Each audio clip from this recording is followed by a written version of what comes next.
Hello there, good folks watching the daily vlog. Welcome to day 20. I mean, it's an understatement if I said my table is a bit messy, because it's more than a bit. Got a few backups running, and we also got a few format changes going on in terms of what I'm filming the videos in and what format I'm planning to upload, because YouTube, sometimes when you give it something that's crazy high in quality, it's going to compress the crap out of it, and we don't want that. And then if you dip in quality, then that's what's going to show. So yeah, a lot of manipulation and trial and error, figuring out what would potentially work best. We also did some facet cardio first thing in the morning, so bang on with the productivity. Missed that yesterday because the morning was loaded. It is today as well. I think I have the AC guys coming in.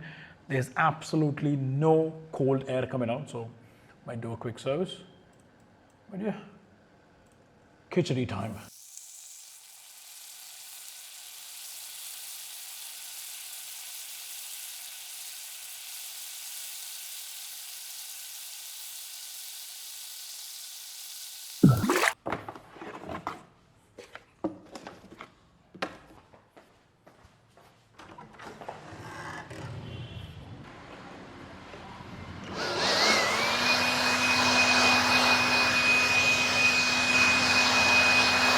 It's one of the worst things that can happen to your car, especially because I just washed it like 2 days ago, and look at how terrible it is. Like, look at that.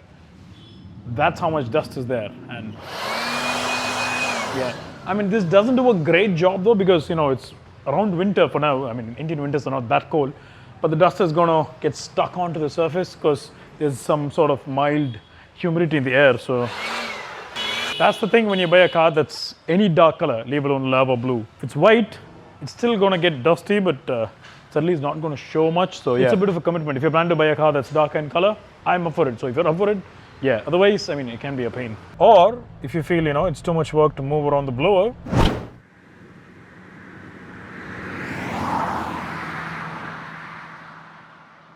you can take it for a spin. Like I am. I mean, I did do the blower as well. I think one of the best things that de-stresses me, like I told in vlog number 5, is just going on a drive. It's just one of the best things, clean things in life. It's not like drink, smoke, marijuana or whatever, that alleviate any kind of hurdle that kind of blocks your dopamine rush in the head. The roads are just absolutely phenomenal. We keep going straight, we'll go to Chennai, which, I mean, I am due to go to Chennai in a couple of days or maybe a couple of weeks, I'm not entirely sure. There's an accessory I want to get fitted on my car, but then the Skoda showroom in Madurai, obviously they want to keep delaying. That's what I kind of understood from what they told me. So yeah, I kind of pre-ordered it in Chennai, so I might go there for that and some other work as well. The only problem with these roads from here to Chennai, the new ones, is that if you take the right lane, at any time dogs would come to the road because the bushes are fairly kind of thick.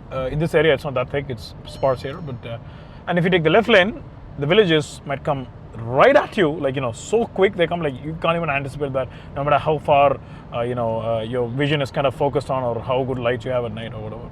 So yeah, that's one drawback. But apart from that, phenomenal new roads, man. Madurai to Chennai. Kudos to the government for that. Hopefully, it kind of withstands weather. That seems to be the major problem with all our roads. Guys in cars are fine, but then if you're on a bike and you're riding, and the tarmac's kind of broken all over the place, it can be extremely dangerous, no matter how much gear you're wearing. Look at that scenario. I mean, that's just phenomenal. The weather is actually fairly good. It was fairly hot a bit before this, but yeah, it's pretty good now.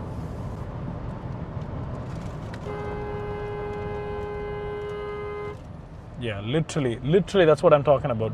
That dude didn't even turn back and look at the car. He was looking in the front and crossing the road like that. That's just not fair for anyone.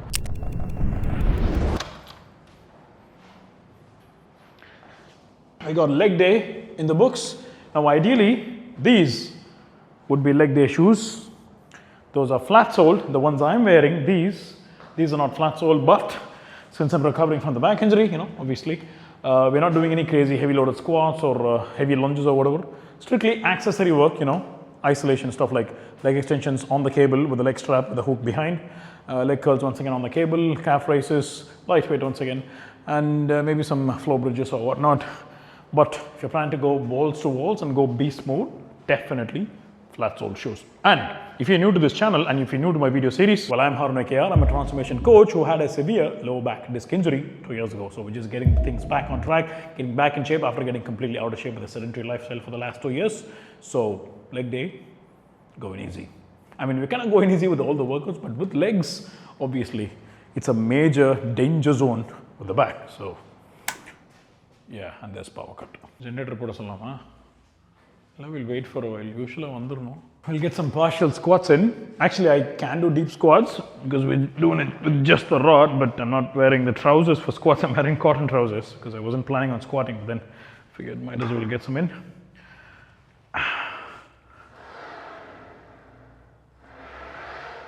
Trying to completely isolate the back out of the picture in itself, like in entirety. So I think that should be fairly safe.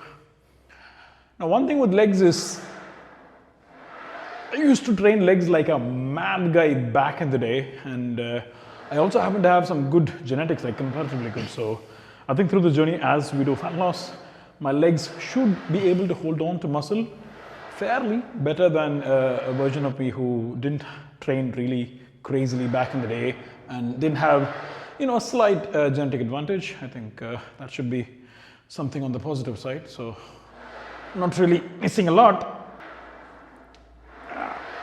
I'll probably crank open the windows. It's getting fairly hot inside. The power is back. Volga Tamil Nadu. These straps are actually very useful for a lot of things. And in my scenario, otherwise I'd have to go and buy a leg extension, leg curl machine.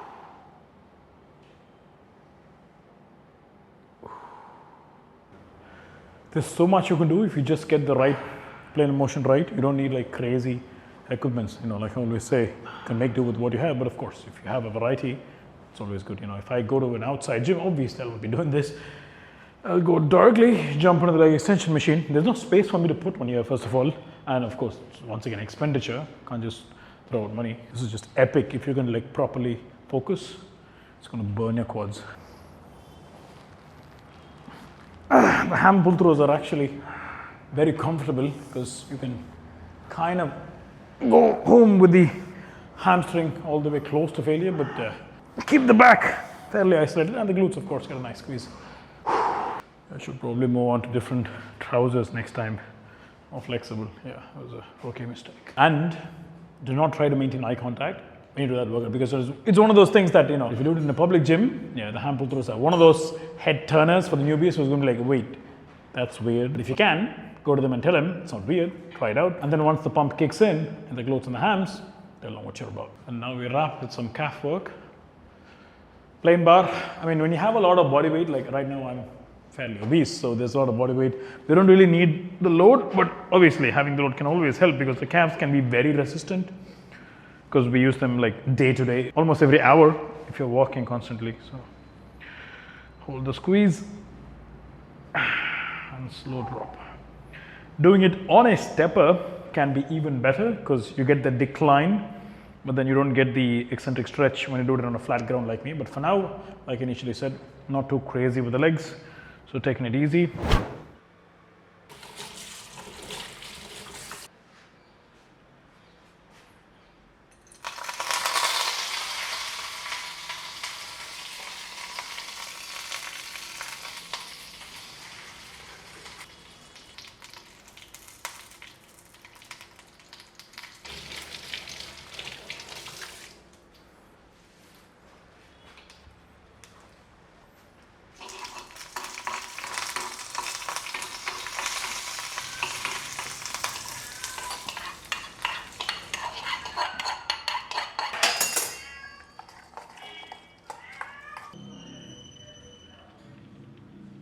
Good old egg whites, staple. That's the good stuff, man.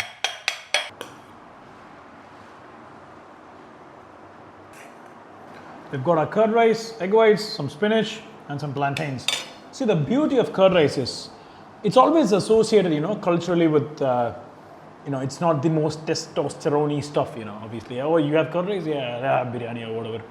Curd is an amazing element to be added to your gut health. So number one. The second one, protein, amazing element to be added for your muscle growth. Curd has that. Number three, mouthfeel and taste, amazing element to be added to any diet that you feel has to be sustainable in the future. Obviously, you got to enjoy it. So I think curd rice is one of the best things you can do in your diet.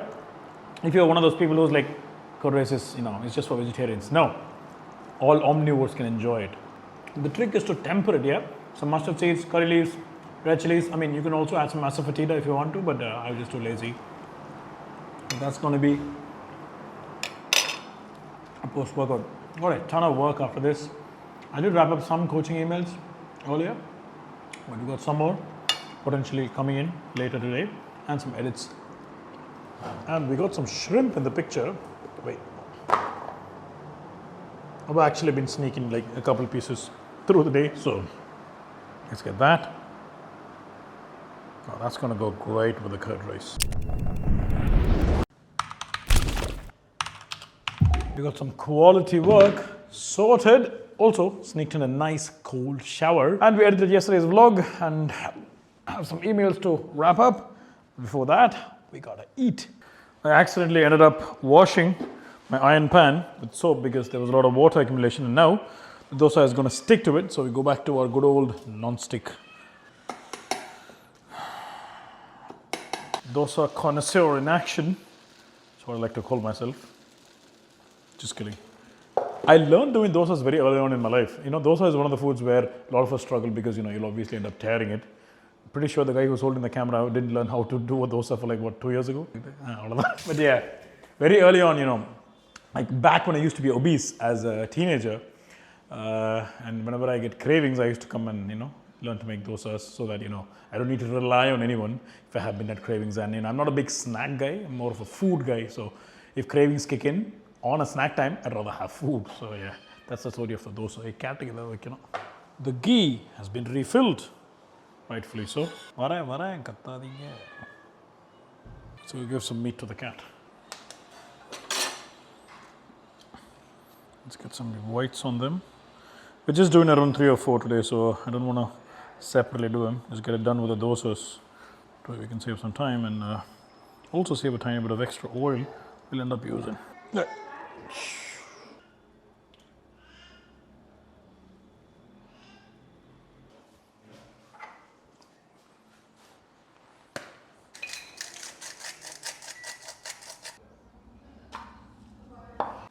So flip first, reiterating what we said yesterday, and then throw in your whole eggs for the perfect egg dosa where the egg is half boiled, but the dosa is fully boiled. You know what, I think we shouldn't go with salt and pepper for this one. Go with some idli powder. What's that? Okay, that's actually rice dal powder, but I think it should work well.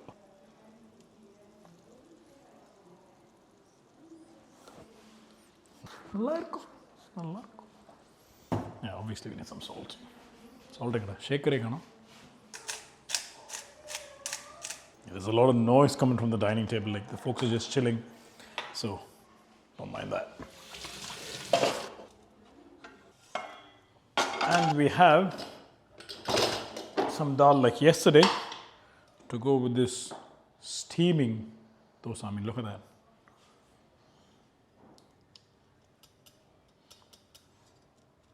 Lovely.